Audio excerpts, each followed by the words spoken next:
This is the PBS NewsHour Politico-Democratic Debate. Mr. Yang. It's clear why Americans can't agree on impeachment. We're getting our news from different sources, and it's making it hard for us even to agree on basic facts. Congressional approval rating last I checked was something like 17%, and Americans don't trust the media networks to tell them the truth. The media networks didn't do us any favors by missing the reason why Donald Trump became our president in the first place. If you turn on cable network news today, you would think he's our president because of some combination of Russia, racism, Facebook, Hillary Clinton, and emails all mixed together. But Americans around the country know different. We blasted away 4 million manufacturing jobs that were primarily based in Ohio, Michigan, Pennsylvania, Wisconsin, Missouri. I just left Iowa. We blasted 40,000 manufacturing jobs there. The more we act like Donald Trump is the cause of all of our problems, the more Americans lose trust that we can actually see what's going on in our communities and solve those problems. This unemployment rate and GDP have very little relationship with people's lived experience on the ground. If you're a recent college graduate, you have a 40% chance of doing a job that doesn't require a college degree. That doesn't show up in the headline unemployment rate, nor does all of the families that are working 2 or 3 jobs to get by. Mr. Yang, a new question. The Democratic Party relies on Black, Hispanic, and Asian voters, but you are the only candidate of color on the stage tonight, and the entire field remains overwhelmingly white.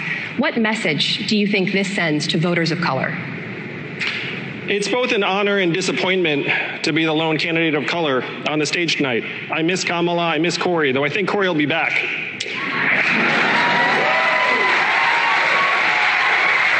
I grew up the son of immigrants, and I had many racial epithets used against me as a kid.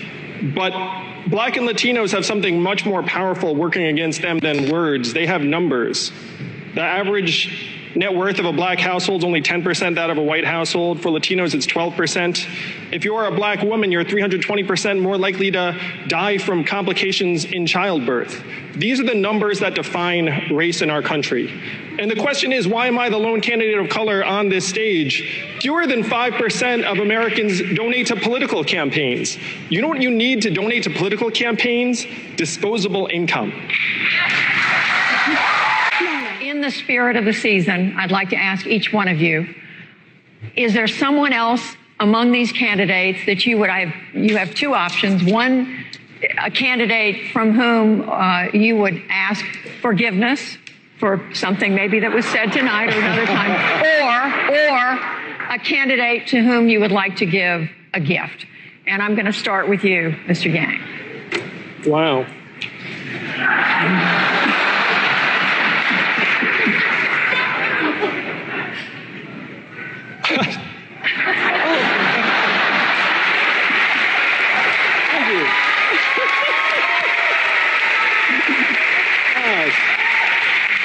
We could do a labor action and just all go on strike on this one, Andrew.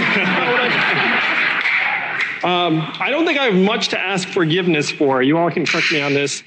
In terms of a gift, Elizabeth has done me the honor of starting to read my book. Yes. I would love to give each of you a copy of my book.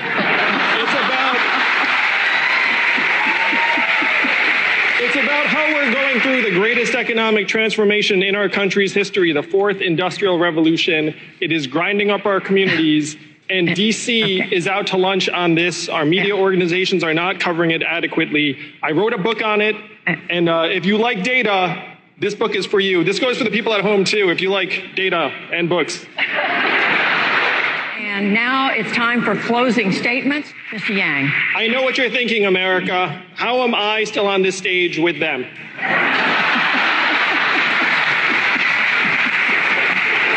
Our campaign is growing all the time because we are laser focused on solving the real problems that got Donald Trump elected in the first place.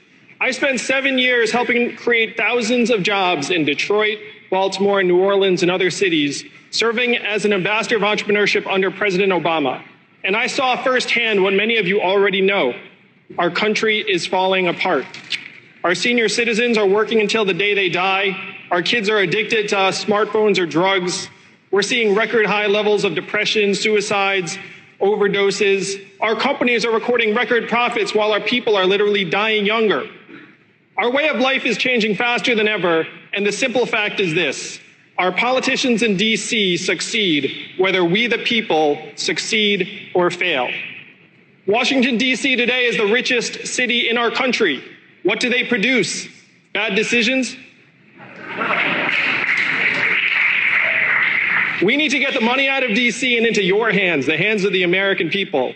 Join us at yang2020.com and help us rewrite the rules of the 20th century economy to work for us. Thank you.